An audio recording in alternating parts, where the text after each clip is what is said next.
yang menghendaki. Contoh, saya kasih contoh lah. Atau nabi-nabi bisa membelah lautan, bisa menghidupkan orang mati. Itu kuasa dari Allah. Bukan berarti ada satu ciri yang tidak dimiliki oleh makhluk lain, tapi dia memiliki. Ini yang disebut dengan mukjizat. Nah, itu kenapa kami umat Islam dengan mudah bisa membedakan mana Tuhan yang mana yang bukan Tuhan. Tidak ada Tuhan itu dalam 99 sifatnya itu, ketika sifatnya satu ditonjolkan, sifat yang lain itu teringkari. Contoh, ketika Allah menghukum orang Sodom dan Gomora, Allah tidak jadi zolim. Pertama di situ Allah semua bahkan sifatnya itu sesuai sempurna. Di situ keadilan Allah karena meletakkan sesuatu pada tempatnya. Di situ maha kuasa Allah, maha kuasa menghukum. Di situ Allah mengatakan maha merendahkan dan maha menistakan. Di situ semua 99 asmanya itu sejalan. Beda Pak, ini contoh Pak. Kenapa saya harus menjelaskan begini kepada Bapak? Para filosof itu Pak, sejauh saya belajar, Bapak lah pakarnya kalau masalah filsafat mungkin. Mereka berusaha menggunakan kebijaksanaan dalam menjawab pertanyaan-pertanyaan sesuatu yang berbau metafisik. Dan pertanyaan mereka itu tidak absolut. Karena keluar dari konsepsi berpikir. Dari rasionalitas. Kalau begini, maka begini. Kalau matahari ini tenggelam, berarti bukan Tuhan. Itu rasio, Pak. Pertimbangan akal. Kalau ini dilemparkan, maka jatuhnya ke bawah. Maka kalau saya seandainya begini, lompat, berarti saya jatuh ke bawah. Itu rasionalitas. Tuhan itu tidak bisa dirasionalkan. Tapi tentang Tuhan ketika menjelaskan dirinya, manusia tak tertolak dengan akal. Oh iya ya. Kul huwallahu ahad. Rasional. Karena kalau Tuhan itu banyak, dia berantem. Sama-sama punya kekuasaan. Kalau Tuhan itu banyak, maka tidak absolut kekuasaannya. Karena ada berbagai kekuasaan. Jadi begitu Pak. Kurang lebih bagaimana kami umat Islam ini diajarkan. Saya tuh tidak boleh. Tidak mau dan tidak boleh mengikuti cara berpikir orang-orang yang tidak menggunakan diksi-diksi agama saya dan tidak menggunakan terminologi agama saya untuk kemudian diarahkan menjawab. Itu yang namanya menggiring. Wah, mutlak ya, pencipta itu kekal, berarti segala sesuatu yang kekal berarti Tuhan ya. Oh iya, betul. Yaudah, firman itu kekal nggak? Oh kekal, oh berarti Tuhan ya. Kan ini Pak yang nanti akan debat kusir kan? Nggak begitu, konsepnya kan nggak begitu. Mungkin langsung Pak ke penekanan penjelasan yang ingin Bapak bawa pada siang atau sore hari ini. Karena bentar lagi saya mau sholat asar. Ya, simpel aja Bu. Kita tinggalkan dulu soal Tuhan ya. Saya pikir kita sepakat soal Tuhan tadi ya. Wah nggak bisa. Saya di sini kan diskusi lintas agama Pak. Saya di sini justru membicarakan tentang bagaimana kita memahami Tuhan. Maka saya tidak bisa meninggalkan ketuhanan. Maksudnya adalah penjelasan yang saya jelaskan pun semuanya standing pointnya, standarisasinya itu dari pemberitahuan Tuhan saya. Karena bahkan Allah saya mengajarkan jangan berbicara tentang sesuatu yang kau tidak ketahui. Contoh, kalau ada yang bertanya kepadamu tentang ruh, maka katakanlah ruh ada pada sisi kami. Apalagi berbicara tentang sesuatu yang saya tidak bisa indra. Nanti Bapak ajak saya berbicara sesuatu yang saya memang tidak di luar kapasitas saya. Maka saya tidak boleh Pak. Justru semua ruang lingkup kehidupan saya mulai dari saya bayi sampai mati itu tidak akan bisa lepas dari bagaimana Tuhan saya ajarkan untuk bersikap gitu. Kalau Bapak mau mengajak saya berpikir secara logika, justru saya juga menggunakan perintah Tuhan saya di situ. Tuhan saya mengajarkan afala yataqilun. Jadi kalau kita bicara tentang, ayo kita lepaskan dulu tentang ketuhanan. Loh nggak bisa. Justru di sini saya berbagi wawasan, berbagi informasi untuk supaya kita bisa mengenal Tuhan. Begitu Pak. Jadi penggiringan ini yang saya tolak. Kenapa banyak orang yang belajar filsafat tanpa ilmu Islam yang mumpuni sesat? Karena mau digiring seperti ini. Saya punya teman Pak, salah seorang yang belajar secara akademik filsafat. Saya berhadapan dengan dia berkali-kali dan saya tahu metode-metode menjawabnya. Kalau begini ya, maka kamu pilih ini atau ini. Oh tidak bisa begitu. Kamu yang menentukan berarti. Sementara saya berpatokan kepada Al-Quran. Itulah kenapa ada ulama yang mengharamkan belajar filsafat Pak. Ada ulama yang mengkolaborasi filsafat dengan agama. Ada ulama yang bahkan menganjurkan untuk belajar filsafat sebagai alat untuk membedakan mana yang hak, mana yang batil. Mungkin begitu Pak. Bapak kalau seandainya mau bertanya tentang ajaran saya aja Pak. Saya tidak tertarik membahas tentang kaidah-kaidah filsafat ya. Mungkin gitu. Saya mau Bapak lebih bertanya tentang bagaimana saya memahami agama saya. Hukum-hukum, aturan-aturan, perintah-perintah, esensi, kitab suci, esensi Al-Quran. Lebih baik seperti itu ya Pak. Karena saya secara akademik berada di ranah itu kredibilitas saya sebagai mahasiswi.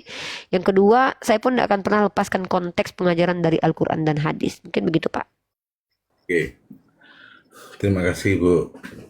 Sama-sama Pak. Saya coba tanya lebih ke elaborasi ya Bu ya, tentang Silakan Pak, ciptaan, elaborasi. Silakan. bukan tentang pencipta Bu ya. Siap. Kalau boleh misalnya saya mempunyai pendekatan bahwa yang namanya ciptaan itu tidak kekal, bagaimana Bu? Bang Otak gimana Pak? Bagaimana kalau misalnya saya punya pendekatan bahwa ciptaan, yang namanya ciptaan itu entah Yesus, entah siapapun itu tidak kekal, itu bagaimana Bu?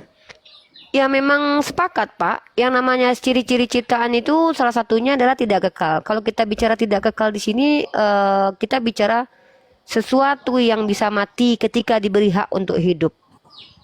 Begitu ya Pak? Oke. Ya, kalau kita bicara Jadi, tentang kekekalan itu sesuatu yang tercabut kemampuan daripadanya ketika dia memiliki kemampuan. oke, Ya Pak? jadi Ya, mungkin saya diksinya sepakat lebih enak begitu. ya bahwa ketidakkekalan itu adalah sesuatu yang punya akhir, betul ya? Ya, boleh dikatakan begitu. Boleh lah. Oke. Nah, sekarang kita elaborasi lagi, Bu. Mm-mm. Kalau menurut Ibu, surga dan neraka itu ciptaan atau pencipta? Ciptaan. Berarti dia punya akhir, Bu. Nah, surga itu tidak memiliki kemampuan untuk berkehendak dan tidak diberikan hak untuk hidup. Makanya dari awal sudah saya katakan, yang dimaksud dengan kekal di sini adalah berhentinya sesuatu yang diberikan izin hidup. Malaikat, manusia, hewan, binatang, Yesus. Tadinya hidup kemudian dimatikan. Surga itu tidak memiliki hak untuk hidup, tidak berkehendak, tidak memiliki free will, tidak berbicara, tidak bersuara. Maka kata kekal di sini sudah tidak sesuai, tidak relevan dengan penjelasan saya di awal. Karena kan itu, Bapak bisa bawa energi loh selain surga. Surga itu kan sesuatu yang masih beyond logic. Energi bahkan kan tidak bisa dihancurkan. Apakah energi adalah Tuhan? Nah, ini yang saya katakan dari tadi, Pak. Kalau kita bicara tentang definisi Tuhan, Tuhan itu dengan sifat-sifat ketuhanannya. Surga tidak memiliki sifat ketuhanan, walaupun dia kekal sekalipun. Contoh, saya bawa lagi ke ranah lain. Ini bisa nanti dibawa begini. Kalau Tuhan itu bisa, siapa yang bisa menghidupkan orang? Hanya Allah. Berarti kalau ada yang bisa menghidupkan lagi, maka dia Tuhan. Nah, ini kan dijebak. Terjebak kemudian. Itu memiliki sifat-sifat ketuhanan. Dan dia bukan cuma memiliki sifat mutlak kekal saja, Pak. Kehendak.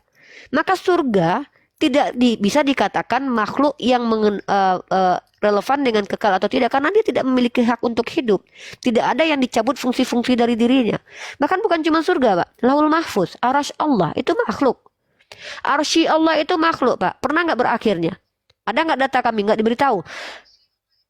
Bahkan saya bisa katakan yang lain misalnya, apakah surga suatu saat akan dihancurkan? Bukti bahwa dia tidak kekal. Dia tadinya tidak ada, kemudian dia adakan. Itu dia tidak kekal. Jadi kekal itu bukan cuma hanya berakhir, tapi berawal juga. Dari yang tiada menjadi ada. Jadi kalau seandainya surga dikatakan kekal lalu kemudian memiliki sifat kekekalan sama seperti Tuhan, ya beda. Dia ada karena Tuhan. Tanpa Tuhan surga dan neraka tidak ada. Tanpa Tuhan energi tidak akan pernah ada. Nah, jadi ini Pak, kenapa umat Islam itu ilmu tauhid itu adalah dengan mengenal sifat-sifat Allah. Memahami seluruh sifat Allah, tahu bahwa Allah yang namanya Tuhan itu bukan hanya memiliki sifat kekal saja, ada di dalamnya berkuasa, ada di dalamnya berkehendak, ada di dalamnya berkata, ada di dalamnya mencipta, ada di dalamnya mengendalikan dan segala macam. Surga tidak memiliki itu. Kalau surga memiliki satu sifat yaitu kekal, taruhlah walaupun tadi sudah gagal ya karena dia di berawal, maka nanti bisa Pak, Bapak bisa jadi Tuhan. Bapak punya sifat kasih, Tuhan punya sifat kasih. Mentang-mentang Bapak punya sifat kasih sama seperti Tuhan, memang Bapak Tuhan. Mentang-mentang surga kekal sama seperti Tuhan, kata Bapak kan. Emang surga adalah Tuhan? Kan nggak bisa Pak begitu. Kan dari awal sudah saya jelaskan hal itu Pak. Ya, betul Bu. Jadi kalau secara konklusif saya mengatakan surga dan neraka itu nggak kekal, betul nggak Bu? Saya nggak bisa menggunakan kata surga dan neraka nggak kekal ya, karena dia diciptakan. Ya, karena dia diciptakan. Kalau dia diciptakan, ya bagaimana mungkin kita mengatakan bahwa dia adalah kekal? Kekal itu kalau dalam makna Tuhan kan yang ada, tidak berakhir, akan selalu ada, dan tidak ada yang memahami, tidak ada yang bisa menjelaskan sebab akibat kenapa dia bisa ada, dari mana keberadaannya, nggak bisa. Kalau surga kan kalau ditanya kenapa surga ada, karena ciptaan Tuhan, saya bisa menjawab. Jadi kalau saya bilang begini, manusia itu nanti kekal, ketika dia dilahirkan kembali dia akan jadi kekal. Apakah dia ketika saya kekal nanti di surga, apakah saya sudah bisa jadi Tuhan? Loh kan Uni pernah hidup, iya, tapi kan saya dibangkitkan kembali. Ketika saya pertama sekali diadakan, bangkit kembali, berarti saya kekal habis itu. Apakah saya Tuhan? Apa bedanya saya dengan surga? Sama, Pak. Sama seperti itu. Tapi saya berasal dari yang pemilik kekekalan ini. Kekalnya surga itu karena izin dari pemilik kekekalan. Maka nggak bisa membandingkan surga dengan Tuhan, Pak. Makanya saya tidak suka dengan permainan diksi orang-orang yang belajar filsafat untuk memaksa memilih yes or no. Yes or no, jawabannya harus yes or no. Oh tidak. Saya tidak bisa membandingkan antara surga dengan Allah, itu tidak sepadan dan tidak layak gitu loh. Ya kan surga kekal. Tuhan juga kekal. Lah terus kekekalan surga itu karena ada izin dari Allah. Tanpa Allah surga enggak.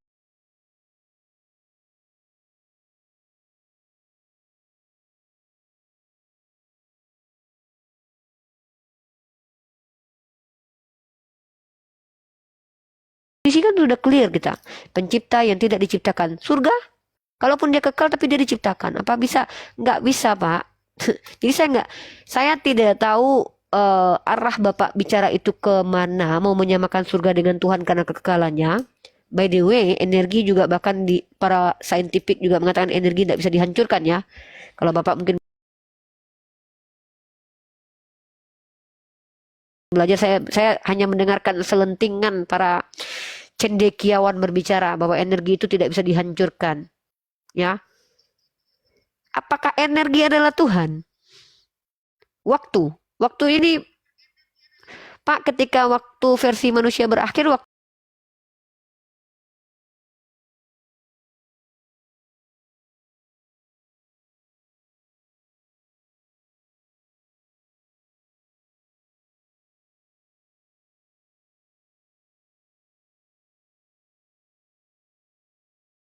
Eh, silakan, Pak.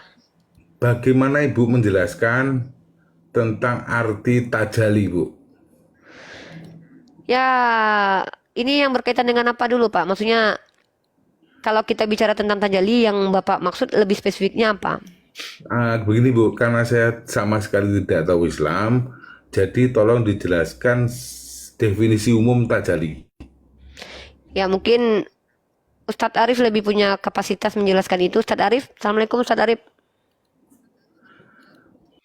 Karena gini ya, saya paling berhati-hati dalam mengkaji atau menyampaikan sesuatu yang bersifatnya itu adalah arahnya kepada Allah. Karena banyak para scholar-scholar yang bahkan memberikan pemahaman yang keliru, atau ketika dia betul pemahamannya dikelirui oleh orang lain yang menjadi asbab munculnya aliran-aliran yang sesat gitu.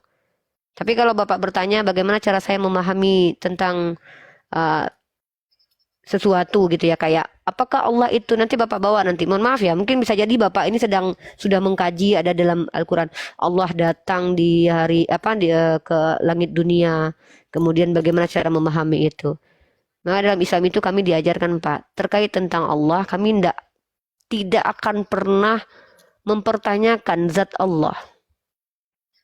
Saya pribadi, saya hanya akan mempertanyakan, mengkaji tentang apa yang Allah ajarkan untuk saya. Itu saya, Pak. Ya, Bu. Ya. Maksudnya Kalau kita bicara tentang tajali, teofani, apa namanya? Dalam kaidah Yahudinya itu tentang tentang kalau dalam Yahudi itu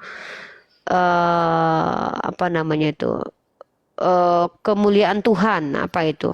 Mungkin Bapak pernah dengar itu dalam keyahudian. ya, Istilah sakinah. Iya. Gitu. Enggak, Nah, maksud saya begini, Bu. Maksud saya begini. secara sederhana saja. Manifestasi lah. Ini Pak, ini. Saya stop di sini ya. Iya, iya. Kalau bicara manifestasi Tuhan, kalau saya sendiri ya, saya khawatir ketika saya katakan bahwa saya manifestasi Tuhan, itu tiada bedanya nanti dengan Syekh yang siapa? Siti Jenar, yang ketika dia membawa di dalam diriku ada Tuhan.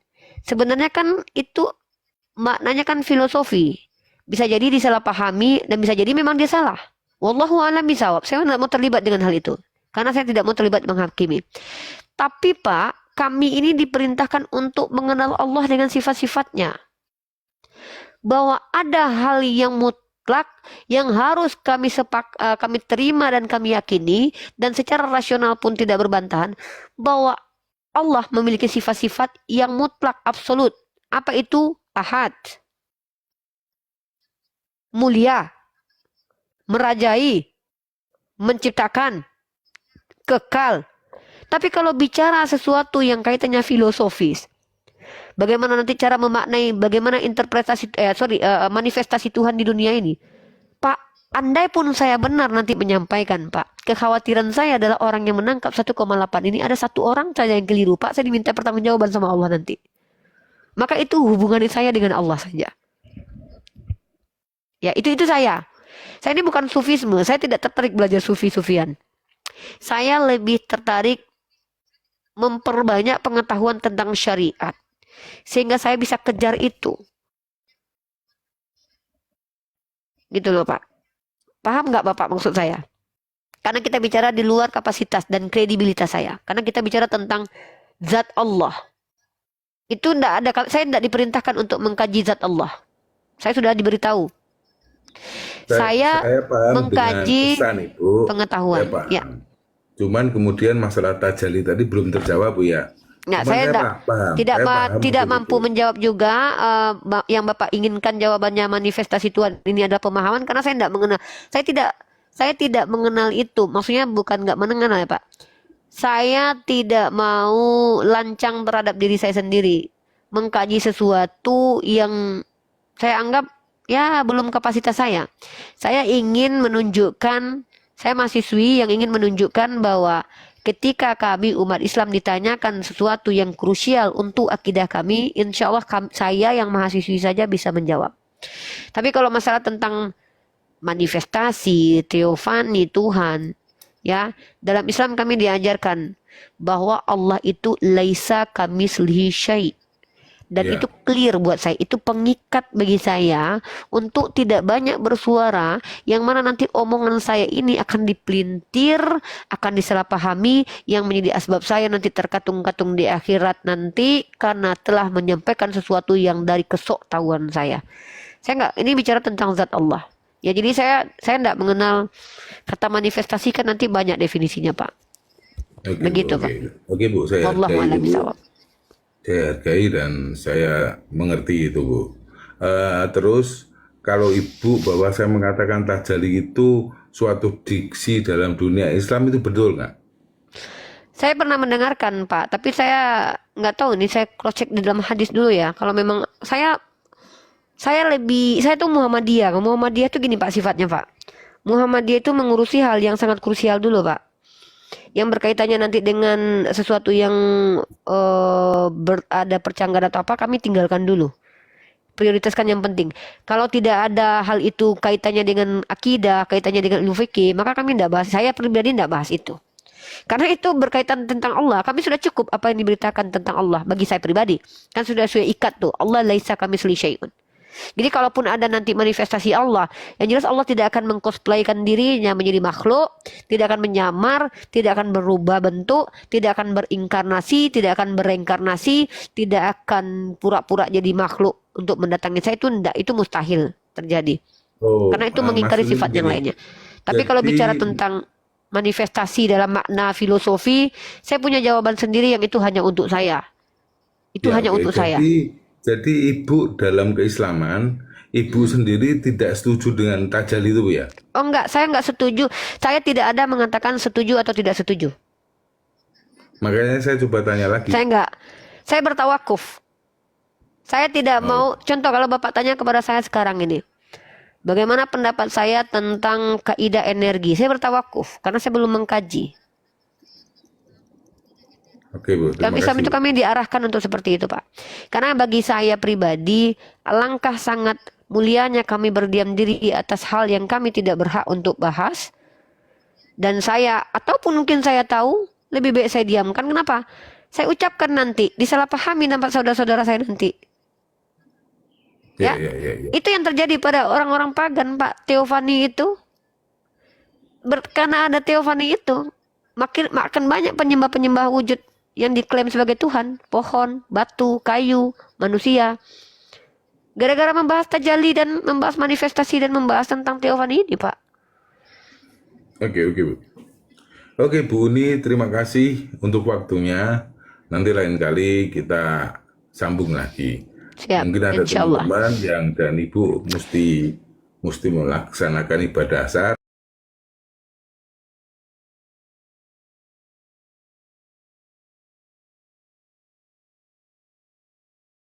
Pak, tapi kembali lagi Rasulullah saja ketika diperintahkan oleh Allah, jika ada yang bertanya kepadamu tentang ruh, maka katakanlah pengetahuan tentang ruh itu ada pada diri kami. Nabi saya saja, manusia pilihan Allah, diberikan kelebihan dengan mukjizat, diberikan ilmu pengetahuan Allah, dibatasi oleh Allah karena memang kita terbatas. Apalagi seorang Unirifa membahas tentang tajali, manifestasi, teofani. Gitu ya, Pak. Maka saya dengan ini menyatakan saya tidak mau melampaui diri saya. Ya, saya hargai Bu. Ya. Monggo dilanjut teman-teman yang lain, silakan. Siap, terima kasih, Pak. Ya, silakan. Ini moderator kemana ini? Tiga-tiganya nggak ada yang monitor, Bu Ustadz Arif. Master TM.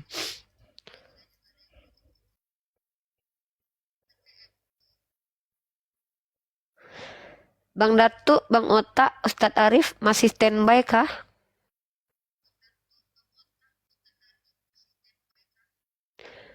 Bang Datu, Ustadz Arif. Oke, gini, kita bahas mukjizat ya. Ada pertanyaan di bawah ya. Ini yang mau bertanya Gabriel, Master atau yang lain. Di tentang pertanyaan ini sering diajukan nih. Apa mukjizat Nabi Muhammad? Gini ya teman-teman ya. Ketika orang-orang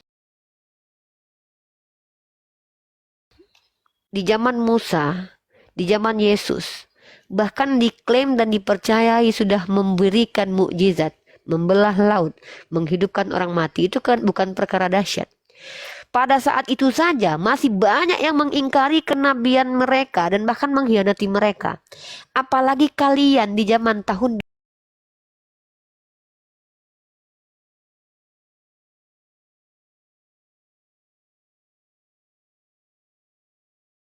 coba membandingkan tokoh dalam kitab kalian yang diberitakan bisa menghidupkan orang mati, bisa begini begitu. Lalu kalian mau membandingkan bahwa kitab kami harus sama seperti itu. Disinilah kami mengatakan kita berbeda, brother. Al-Quran itu perkataan Allah. Sementara apa yang dilakukan oleh Nabi Muhammad yang berupa kuasa-kuasa yang di luar logika manusia, itu diceritakan oleh orang yang sebaya dan sehidup sejaman dengan dia. Dan perkataan dia tak mungkin tercantum di Al-Quran kecuali dikutip oleh Allah. Paham nggak?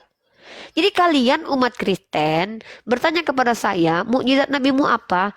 Justru saya yang harusnya berpolemik kepada kalian, di mana Tuhan kalian sendiri mengatakan, angkatan yang jahat ini meminta suatu tanda, tapi mereka tidak akan mendapatkan satu tanda apapun kecuali tanda Yunus. Bayangkan. Tuhan kalian sendiri mengaku tidak akan memberikan tanda kepada angkatan yang jahat kecuali tanda Yunus, yaitu dia tidak akan mati selama 3 hari 3 malam. Kalau Yunus di perut ikan, kalau Yesus di mana? Di perut siapa? Nggak tahu. Ayo jawab. Perut bumi. Tapi justru penulis kitab kalian menceritakan hal-hal yang pertanyaannya secara rasional dari mana mereka lihat? Ketika Yesus menghidupkan Lazarus, siapa penulis 4 kitab ini yang berdiri bersama dia sehingga menuliskan bahwa dia itu menghidupkan Lazarus? Kemudian kalian akan jawab, oh ya kan ada Matius bersama dia. Tunjuk Dari mana itu penulis kitab kalian tahu kalau Yesus pernah menghidupkan Lazarus? Bagaimana kronologisnya? Kalau ditanya kepada saya bisa jawab. Nabi saya ketika diminta oleh orang kafir Quraisy untuk membelah bulan, beliau belah bulan itu. Dan bahkan banyak orang yang menceritakan bahwa itu terjadi. Itu riwayatnya ada. Lah giliran kalian ditanya, ketika Yesus menghidupkan Lazarus, siapa muridnya yang lihat? Yang kemudian menuliskannya bahwa dia menghidupkan Lazarus. Kalian akui, oh dia dapat dari kata-kata, oh si Yesus loh menghidupkan orang mati. Datang lagi, oh si Yesus loh menghidupkan orang mati. Dari mana kalian bisa menguji bahwa apa yang disampaikan oleh orang-orang yang melihat itu adalah betul menghidupkan orang mati, bukan malah menghidupkan dari koma? Dari mana kalau kalian tahu bahwa Lazarus itu mati? Apakah jangan-jangan dia koma? Bukankah ada orang yang koma 3 bulan kemudian dihidupkan oleh Allah? Ini pertanyaan nanti. Ya, justru saya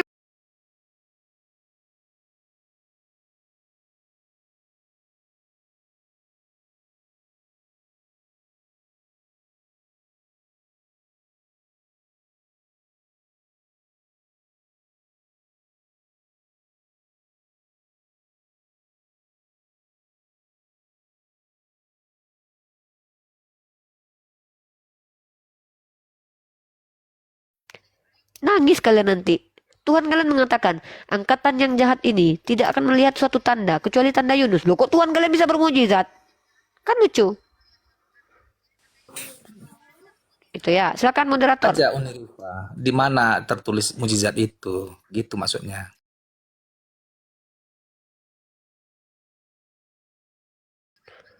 Dalam riwayat hadis. Terus, kalau seandainya saya kasih data, bentar dulu. Sekarang gini ya, kalau saya bertanya kepada Anda, bentar, Gabriel di-mute dulu. Di-mute dulu. Bentar. Bang Datuk, saya nggak bisa membesarkan mengecilkan ini. Bang Datuk, Bang Otak. Ya, siapa nih? Ya, Bang Otak standby dulu ya. Nih, Gabriel balik lagi. Saya nggak mau nanti orang bertanya, giliran kita jawab nanti motong-motong, ngeyel. Saya nggak bisa turunin soalnya kedua-dua akun saya bukan moderator. Terganggu saya nanti. Ya, Gabriel balik. Gabriel balik. Halo. Oke, makasih Ustadz Arif. Gabriel udah Bang Otak aman. Gabriel bertanya, jangan keluar device, jangan keluar dari TikTok dulu. Halo Gabriel. Gabriel, Bang Otak sebentar lagi aku sholat asar ya, sekitar 15 menit, 10 menit lagi. Gabriel. Udah, kamu standby dulu aja Gabriel. Kamu baca dulu bagus-bagus.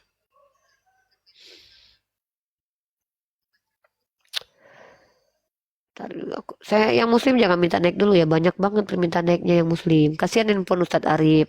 Berat dia. Handphonenya berat. Jadi kita susah untuk naikin dan nurunin orang ya.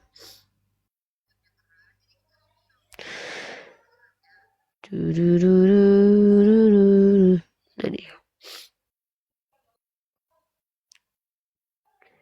Yang nama-nama Islam saya turunkan ya.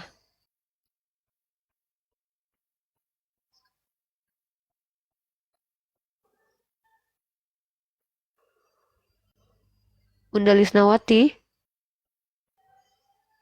Halo. Bunda Lisnawati. Halo Bunda Lisnawati. Oke, nggak ada orangnya di sini.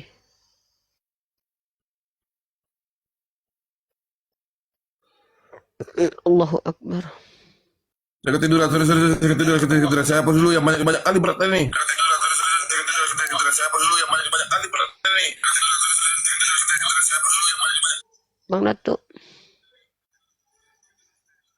Belum muncul ya orangnya. Bentar ya guys, saya coba naikin dulu. Terlalu banyak yang minta ini. Waduh, Ya, biar saya coba hapus-hapuskan saya dulu. tinggal sebentar. Oh, udah 7 dulu dari tadi permintaannya. Waduh. Saya aja yang ngapus-ngapusin nih. Saya coba hapus-hapusin dulu nih. Halo nih. Ya, Gabriel. Dalam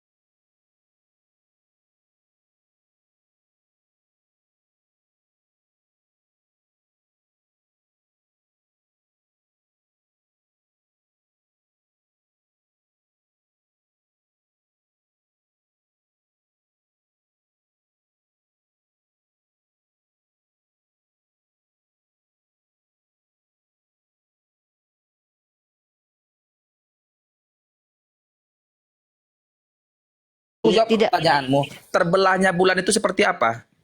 Oh, nggak tahu, aku nggak ada di situ. Nanti kalau kutanya nanti gimana cara Lazarus bangkit, apakah dia duduk dulu atau berbaring ke kanan ke kiri, apa kaitannya? Apa relevansi pertanyaanmu dengan kebenaran Nabi Muhammad SAW?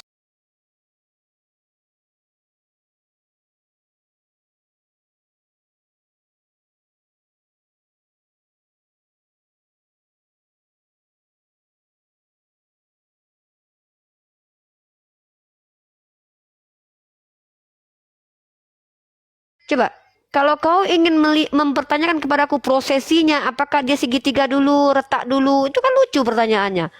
Pertanyaanmu di awal adalah apa mujizat nabiku? Dalam hadis kutunjukkan.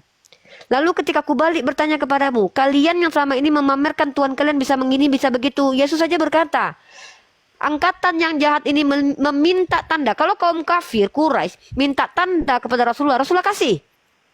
Tapi ketika orang-orang yang berhadapan dengan Yesus meminta tanda-tanda, kata Yesus apa? Angkatan yang jahat ini tidak melihat satu tanda apapun kecuali tanda Yunus. Kenapa kitab kalian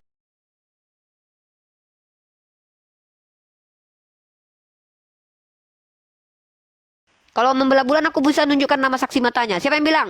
Abdullah bin Abdul Bentar. Wahab. Oke, Menceritakan aku dari jawab Bishr bin ini. Al-Mufaddal. Menceritakan dari Sa'id bin Abu Hadis Arubah. ini, Dari Qatadah. sebentar, hadis ini menunjukkan bahwa Nabi Muhammad SAW mengabulkan sebagai mukjizat untuk membuktikan kenabiannya, namun Iya. orang-orang kafir Mekah tetap tidak percaya dan menganggapnya sebagai sihir. Nah, berarti betul ada kekuatan.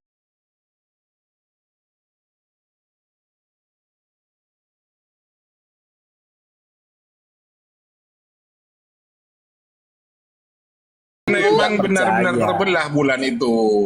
Nabi Muhammad mereka menganggap Nabi Muhammad telah mengatakan sihir. Iya. Karena bulan terbelah Jadi, beneran. Karena terbelah, artinya diakui kalau itu terjadi. Ketika kau bilang itu dikatakan sihir, artinya mereka mengakui itu terjadi. Nah, sekarang Tuhan kau sudah menghidupkan orang Orang-orang mati, kemudian Mekah menurut itu nggak Aduh, percaya, kalau itu gini, dianggapnya sihir. ya diam dulu. Artinya di situ, kalau orang-orang mengatakan sihir, Tuhanmu dikatakan dari Balzebul loh. Tuhanmu Oke, dikatakan dari Balzebul, gimana? gimana itu? Nih, ini loh orang Kristen ini kalau selalu mengkritisi Nabi Muhammad selalu ditelanjangi sama Tuhannya sendiri loh. Kalau Yesus membangkitkan Lazarus, mari Ya, itu Apalah kayak gini lah kualitas. hanya masih berdoa kepada Tuhannya kan itu. Yang lucunya relevansi, justru kau membenarkan bahwa peristiwa itu terjadi dengan kau membawa diksi orang-orang menganggap itu sihir. Berarti itu benar luar biasa karena dianggap sihir. Musa Nah, membelah lautan langsung di depan mata orang Israel. Nggak ada yang nggak percaya, semua percaya. siapa orang Israel satu yang melihat Musa membelah laut? Namanya siapa? Harun. Coba tunjukkan dalilnya. Mana? Semua orang Israel dibawa Kan di gini situ. lah, banyak bicara tapi coba. Kau kan gini, sekarang apa masalah Bangsa ketika Israel dibawa dari Mesir Rifa untuk ke tanah Kanaan melalui membelah lautan laut mati. terus? Semua orang Israel dibawa dari pengejaran Firaun dan kau pun mengakuinya. Siapa Semua namanya? orang melihatnya kok. Hmm. Nah, baca Matius 12 nomor 24. Tuhan kau dikatakan dari Balzebul, nabiku dikatakan dari sihir, berarti orang mengatakan bahwa betul-betul terjadi. Karena wah ini sihir nih. Nah, Matius Tuhan kau 12 dikatakan ayat dari berapa tadi, Matius Rita? 12 nomor 24. Tuhan kau dikatakan dari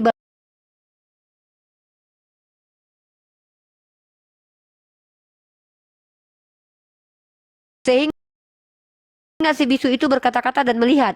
Matius 12:23. Maka takjublah sekalian orang banyak itu, katanya, ini agaknya anak Daud. Matius 12:24. Tetapi ketika orang Farisi mendengarnya, mereka berkata, dengan Belzebul penghulu setan ia mengusir setan. Tuhan kau dikatakan penghulu setan tuh. Itu sama seperti orang kafir Yahudi yang menuduh bilang Nabi. itu. Ya, yang mengatakan Nabi Muhammad kan orang kafir. Masalahnya apa? Ini ada agak lain orang ini nih. Diskusi. Artinya orang bisu dan tuli itu langsung sembuh pada saat itu. Dan Nabiku juga pernah menyembuhkan sahabat.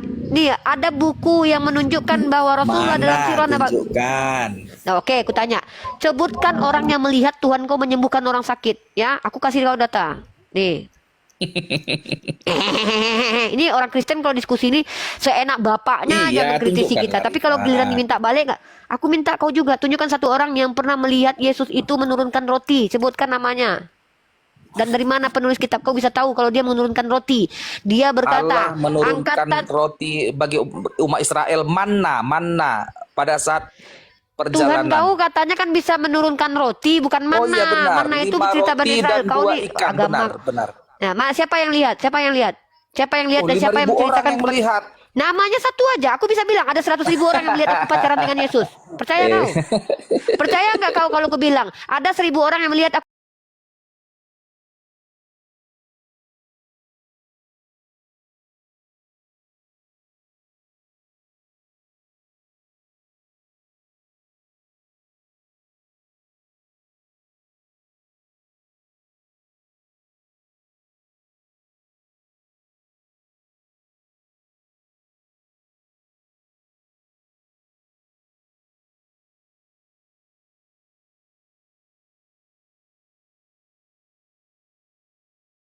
Yang mana? Yang mana? Yang mana? Tunjuk. Yesus, Siapa namanya Petrus, siapa? Thomas. Ayatnya di mana? Ayatnya di mana? Ayat di mana?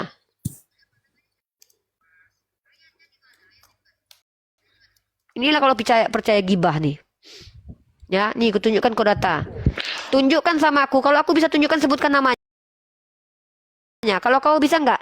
Siapa yang melihat Tuhan kau ketika melakukan kehebatan-kehebatan itu, kemudian mencatatnya menjadi sebuah catatan? Karena kitab kau aja nggak tahu siapa yang penulisnya. Kan lucu kalian.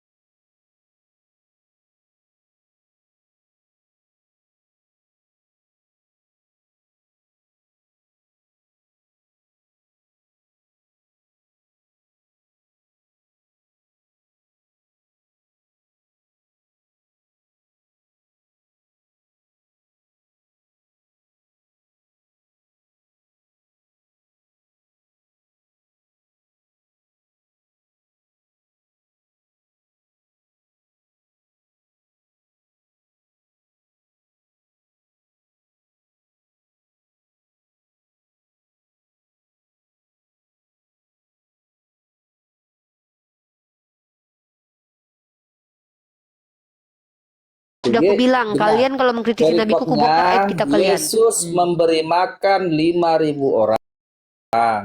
Ini Oke, dia. bentar. Kita baca teman-teman ya. Perhatikan teman-teman. Perhatikan baik-baik. Saya bacakan kuat-kuat ya. Setelah Yesus mendengar berita itu, menyingkirlah ia dari situ dan hendak mengasingkan diri dengan perahu ke tempat yang sunyi. Tetapi orang banyak mendengarnya